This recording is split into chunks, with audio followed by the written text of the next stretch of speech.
Hello दोस्तों, welcome back to my YouTube channel. आज हम बात करने वाले हैं दिल्ली में सल्तनत काल की स्थापना। दिल्ली में सल्तनत काल की स्थापना गुलाम वंश की स्थापना के साथ ही शुरू हो जाती है और गुलाम वंश की स्थापना 1206 ईस्वी में कुतुबुद्दीन ऐबक के द्वारा किया जाता है। कुतुबुद्दीन ऐबक अपना राज्याभिषेक 24 जून 1206 ईस्वी को करवाता है। कुतुबुद्दीन ऐबक मोहम्मद गौरी का गुलाम था। मोहम्मद गौरी वही जिसने तराइन के युद्ध में पृथ्वीराज चौहान को हराया था। कुतुबुद्दीन ऐबक को लाख बख्श भी कहा जाता है। लाख बख्श अर्थात लाखों का दान करने वाला। कुतुब मीनार का नींव भी कुतुबुद्दीन ऐबक ने ही रखा था। हालांकि कुतुब मीनार का निर्माण पहला मंजिल तक कुतुबुद्दीन ऐबक के समय हुआ था, बाकी 4 मंजिल का निर्माण इल्तुतमिश ने करवाया था। फिर तुगलक काल में बिजली गिरने के कारण 5वीं मंजिल का नुकसान हो जाता है, जिसे फिरोज शाह तुगलक द्वारा मरम्मत करवाया जाता है।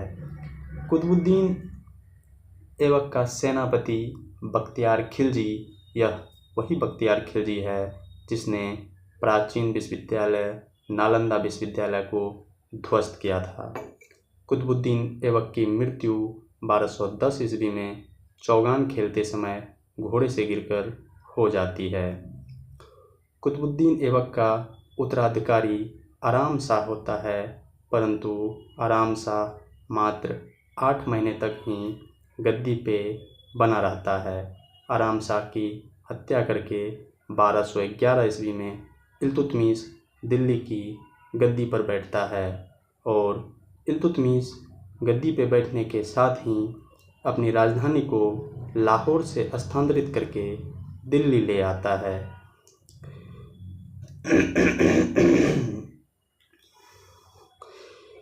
इल्तुतमिश पहला शासक था जिसे बगदाद के खलीफा ने सुल्तान का संवैधानिक पद प्रदान किया था। इल्तुतमिश की मृत्यु 1236 ईस्वी में हो जाती है और उसके बाद उसका पुत्र जलालुद्दीन फिरोज गद्दी पे बैठता है, जो कि एक अयोग्य शासक था।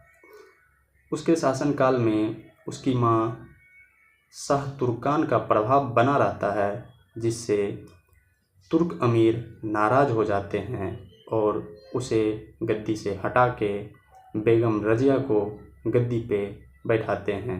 इस प्रकार बेगम रज़िया प्रथम महिला हुई जिसने शासन की बागडोर संभाली। बेगम रज़िया ने पर्दा प्रथा का त्याग कर खुले मुंह दरबार में जाना शुरू किया।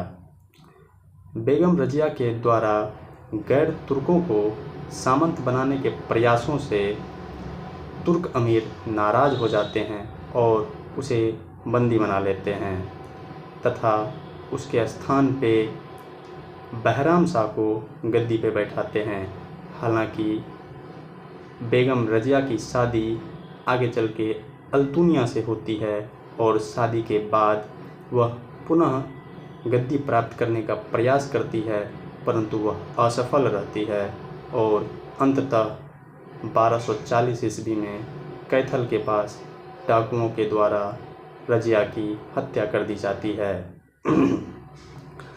बहराम शाह को आगे चल के बहराम शाह को बंदी बना के 1242 ईस्वी को अलाउद्दीन महमूद शाह गद्दी पे बैठता है, परंतु 1246 ईस्वी में बलबन के द्वारा षड्यंत्र रच के उसे हटाकर नसरुद्दीन महमूद को गद्दी पे बैठाया जाता है।